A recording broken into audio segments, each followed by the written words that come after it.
उपस्थित सर्व वडीलधारी मंडळी, माझ्या सर्व सहकारी बंधूंनो आणि माझ्या मित्रांनो, आज आपण सगळे या ठिकाणी जे जमलेलो आहोत ते राष्ट्रवादी काँग्रेस पक्षाच्या माध्यमातून घरोघरी राष्ट्रवादी हा अभियान, हा उपक्रम राबवण्यासंदर्भामध्ये पक्षाने जी भूमिका घेतलेली आहे त्याची पार्श्वभूमी आपल्या सगळ्यांना सांगू इच्छितो की ज्यांना आपण सगळ्यांनी धर्मनिरपेक्ष पक्षाकडून उभं आहे असं सांगून आपल्याकडनं मतदान मागितलं, ते आपल्या पुसदचे विद्यमान आमदार इंद्रनील नाईक हे ज्यावेळेस आपल्याकडे मतं मागण्यासाठी आलेले होते त्यावेळेस त्यांनी शरद पवार साहेबांच्या नेतृत्वाखालील राष्ट्रवादी काँग्रेस पक्षाचा कार्यकर्ता या नात्याने आणि एका धर्मनिरपेक्ष पक्षाचा मी कार्यकर्ता या नात्याने आपल्या सगळ्यांसमोर मतदानासाठी झोळी फैलवली होती आणि आपण सुद्धा सगळ्यांनी त्यांच्या बोलण्यावर विश्वास ठेवून त्यांच्या झोळीमध्ये भरभरून मतदान त्या ठिकाणी केलेलं होतं। परंतु जनतेसोबतची जी प्रतारणा आहे ती प्रतारणा कोणत्या स्तरावर त्यांना नेऊन ठेवलेली आहे हे जर आपण बघितलं तर यांना विचार आचार याच्याशी काहीही देणं घेणं नाही। मी माझी चोंबडी कशा पद्धतीने भरेल, माझा खिसा कशा पद्धतीने भरेल आणि चलती गाडीमध्ये मी कशा पद्धतीने बसेल, म्हणजे त्या गाडीमध्ये कोण बसलेलं आहे, ती गाडी कोण चालवत आहे, ती गाडी कोणाची आहे याचा विचार न करता, ज्या लोकांनी आपल्या खांद्यावर विश्वासाने मान टाकलेली आहे त्या लोकांचा विचार न करता स्वतःच्या स्वार्थासाठी या ठिकाणी भारतीय जनता पक्षाच्या नेतृत्वामधील सरकारमध्ये हे सामील झाले। याच्यामध्ये मग सांगितलं गेलं की आम्ही अजित पवारांच्या माध्यमातून त्या ठिकाणी गेलेलो आहे। आपल्या सगळ्यांना माहिती आहे कशा करता त्या भारतीय जनता पक्षाच्या सरकारसोबत गेलेल्या ईडी, सीबीआय, इन्कम टॅक्स हे तुमच्या आमच्या कोणाच्या पाठीमागे का लागत नाही? कारण आपण सगळेजण रोज हातावर आपलं पोट घेऊन त्या ठिकाणी आपलं काम करतो प्रामाणिकपणे। आणि ईडी आणि सीबीआय आणि इन्कम टॅक्सची भीती त्यांनाच आहे जे 2 नंबरचे धंदे करतात, 2 नंबरचे कामं करतात, ज्याला म्हणतो बेमानीचा पैसा ज्यांच्या घरामध्ये जमा झालेला असतो अशा लोकांनाच फक्त ईडी आणि सीबीआयची भीती त्या ठिकाणी असते। शरद पवार साहेबांवर इतक्या मोठ्या प्रमाणामध्ये दबाव टाकला गेला की आम्ही तुमच्यावर कारवाई करू। शरद पवार साहेबांना ईडीची नोटीस पाठवल्या गेली। साहेबांनी सांगितलं तुमच्या नोटीसची तारीख जाऊ द्या, मी उद्याच तुमच्या कार्यालयामध्ये येऊन हजर राहतो। आणि ज्या वेळेस शरद पवार साहेब त्या दिवशी म्हणाले की मी ईडीच्या कार्यालयामध्ये स्वतःहून येणार आहे, त्या दिवशी ईडीचे अधिकारी घाबरून गेले की या माणसाचा आपल्याकडे काहीच नाही आणि हा माणूस इथं जर आला तर उद्या महाराष्ट्रामध्ये हाहाकार निर्माण होईल आणि आपल्याला आपली पंचायत होईल। आणि म्हणून ईडीच्या अधिकाऱ्यांनी तत्कालीन जे महाराष्ट्राचे पोलीस महासंचालक होते बर्वे साहेब त्यांना शरद पवार साहेबांच्या घरी पाठवलं।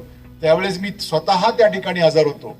बर्वे साहेबांनी त्या ठिकाणी साहेबांना विनंती केली पवार साहेबांना की साहेब तुम्ही येऊ नका, तुमचा काही दोष नाही, हे राजकीय दृष्ट्या आम्ही तुम्हाला पाठवलेली ही नोटीस होती, परंतु ही नोटीस सरकार परत घेत आहे। अशा पद्धतीने ज्यावेळेस हिमतीने एखादा माणूस यांच्या सगळ्यांच्या विरोधात उभा राहतो तर त्याला ईश्वर सुद्धा, अल्लाह सुद्धा त्या ठिकाणी साथ देतो, हे पवार साहेबांनी त्या ठिकाणी दाखवून दिलेलं आहे। आणि म्हणून हे भीतीचं जे वातावरण आहे हे भीतीचं वातावरण नष्ट करण्याकरता म्हणून घरोघरी राष्ट्रवादी हा उपक्रम आम्ही या ठिकाणी हातात घेतलेला आहे। आपल्या सगळ्यांना या ठिकाणी आज राष्ट्रवादी काँग्रेस पक्षाच्या वतीने आपल्या प्रत्येक घरामध्ये शरद पवार साहेबांच्या नावचं मी महाराष्ट्रवादी लढा अस्मितेचा, आपल्या स्वाभिमानाचा हे स्टिकर आपल्या इथून जाताना आपल्या सगळ्यांना घेऊन जायचं आहे। आपल्या घरावर हे स्टिकर आपल्याला सगळ्यांना लावायचं आहे। आणि हे स्टिकर लावूनच नाही तर आपल्याला मी जो मोबाईल नंबर आपल्या सगळ्यांना सांगणार आहे, माझ्याजवळ आता हा मोबाईल नंबर आपण सगळ्यांनी लिहून घ्यायचा आहे, जेणेकरून या मोबाईल नंबरवर आपण जर नुसता फक्त मिस कॉल दिला तर मिस कॉल दिल्यानंतर आपली नोंद त्या ठिकाणी घेतल्या जाईल पक्षाच्या माध्यमातून। आणि ही माणसं कोणत्याही भारतीय जनता पक्षाच्या दबावाला बळी पडणारी नाही, कोणत्याही ईडीच्या, सीबीआयच्या, इन्कम टॅक्सच्या दबावाला बळी पडणारी नाही। आपल्या सगळ्यांची नोंद एक हिम्मतवान म्हणून त्या ठिकाणी नोंद पक्षाच्या राष्ट्रवादी काँग्रेस पक्षाच्या माध्यमातून केल्या जाईल। माझी आपल्या सगळ्यांना विनंती आहे, आपण हा नंबर आपल्या मोबाईलमध्ये टाईप करून घ्यावा, एक मिस कॉल आपण सगळ्यांनी द्यावा। हा नंबर आहे 70 म्हणजे 70 30 30 12 1 2 पुन्हा 2 0 0 0 आणि परत 12. इंग्रजीमध्ये सांगतो 70 30 12 00 12. या नंबरवर आपण सगळ्यांनी त्या ठिकाणी जर मिस कॉल दिला तर आपल्या सगळ्यांची नोंद त्या ठिकाणी पक्षाकडनं घेतल्या जाणार आहे. आणि एवढंच नाही तर या राष्ट्रवादी काँग्रेस पक्षाच्या माध्यमातून आपण एक सक्रिय त्या ठिकाणी सहभाग दर्शवल्याबद्दल आपल्या कोणावरही कोणत्याही प्रकारचं संकट त्या ठिकाणी जर आलं तर पक्षाचे पदाधिकारी आपल्या सगळ्यांच्या मदतीला सगळ्या अर्थाने तयार राहतील. अशा पद्धतीचं कार्यक्रम आम्ही या महाराष्ट्र घरोघरी राष्ट्रवादी या कार्यक्रमाच्या माध्यमातून या ठिकाणी केलेला आहे.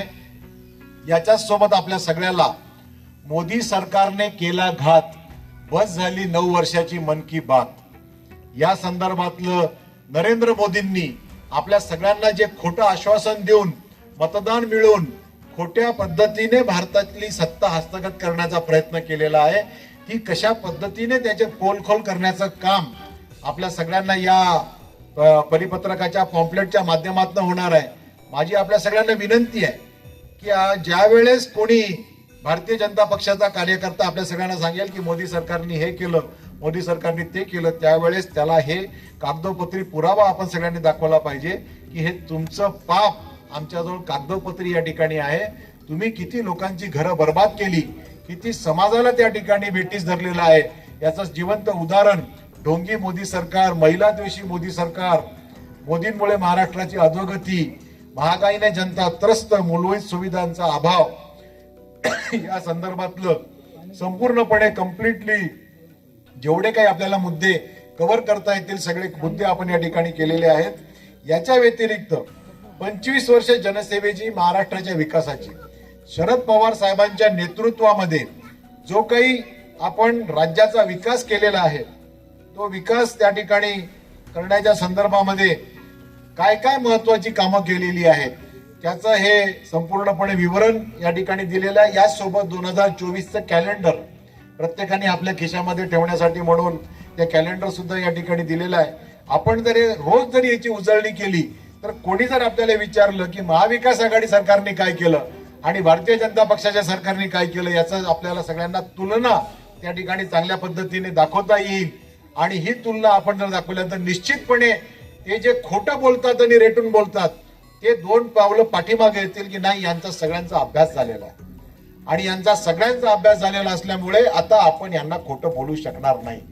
आणि म्हणून माझी सगळ्यांना विनंती आहे, एकीकडे आपण जेव्हा म्हणतो हिंदू मुस्लिम सिख आई सब हम भाई भाई आणि दुसरीकडे पॅरलली हिंदू राष्ट्राच्या निर्मितीच्या संदर्भामधल्या घोषणा करतो, इलेक्शनच्या मध्य प्रदेशच्या इलेक्शन मध्ये असेल, छत्तीसगडच्या इलेक्शन मध्ये असेल, राजस्थानच्या इलेक्शन मध्ये असेल, सरळ सरळ आचारसंहितेचं उल्लंघन करून हिंदू राष्ट्राची मागणी त्या ठिकाणी करण्याचा प्रयत्न केला चालला. मला एकच सांगा की गेल्या 500 वर्षाचा भारताचा इतिहास जर आपण बघितला, इतक्या बाहेरच्या परकीयांनी आक्रमण आपल्या देशावर केलं, कधीही कोणत्याही प्रकारच्या हिंदूवर कोणत्याही प्रकारची गाज त्या ठिकाणी आलेली नाही किंवा कोणत्याही प्रकारच्या धर्माच्या माणसाला असुरक्षिततेची भावना त्या ठिकाणी निर्माण झालेली नव्हती. इतकी 70 वर्षात सरकार येऊन गेली पण कोणीही या देशामधला नागरिक हा असुरक्षित स्वतःला समजत नव्हता जेवढा आज समजतोय. केवळ आणि केवळ जातीय द्वेष त्या ठिकाणी पसरवण्याचं काम हे सरकार या ठिकाणी करत आहे.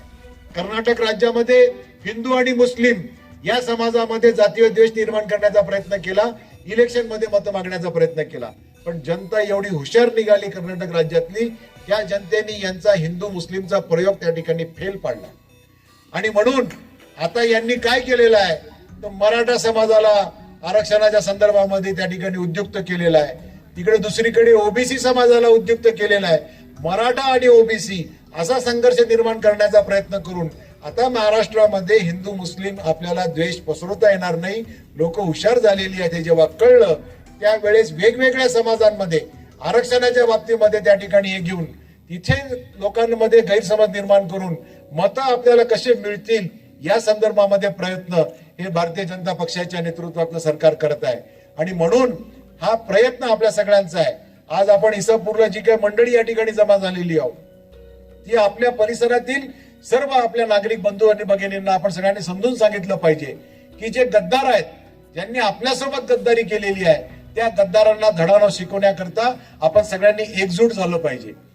मी काय करू शकेल असं प्रत्येकाने जर विचार केला तर काही होणार नाही. आपण लहानपणापासून त्या 5 लाकडांची त्या मोळीची आपण गोष्ट ऐकत असतो.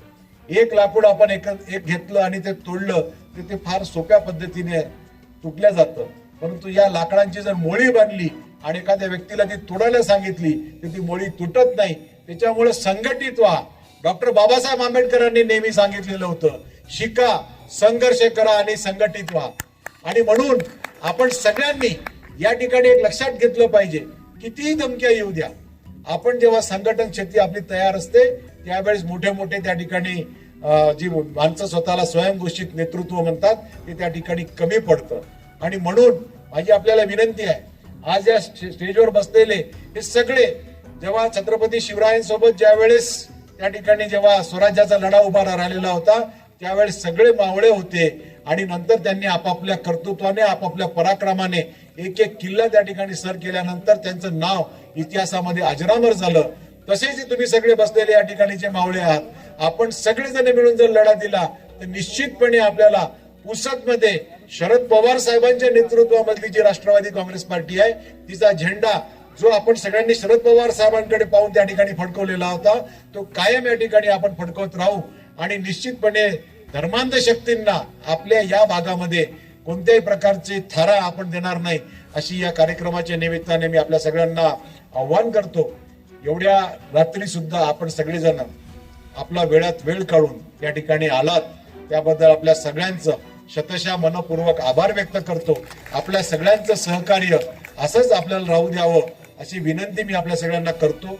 आणि परवाच्या दिवशी रोहितदादा पवार जो म्हणतो, ज्याला आपण एकला चलो रे, एकटा आमदार संपूर्ण युवकांचे प्रश्न घेऊन, संपूर्ण महिलांचे प्रश्न घेऊन, संपूर्ण कामगारांचे प्रश्न घेऊन, सगळ्या शेतकऱ्यांचे प्रश्न घेऊन पुण्यापासून नागपूर पर्यंत 800 किलोमीटर पायी दिंडीमध्ये चालत निघालेला आहे. आणि त्याच्यासोबत जनतेचा एवढा मोठ्या प्रमाणात सहभाग त्या ठिकाणी होतोय. त्यांना साथ देण्यासाठी 12 डिसेंबरला शरद पवार साहेबांचा वाढदिवस आहे. आणि या वाढदिवशी महाविकास आघाडीचे नेते उद्धव ठाकरे साहेब, काँग्रेस पक्षातर्फे दिग्विजय सिंग साहेब, राहुल गांधी प्रकृती अस्वस्थामुळे त्या ठिकाणी येऊ शकत नाही म्हणून त्यांनी त्यांचे प्रतिनिधी दिग्विजय सिंग यांना पाठवलेला आहे.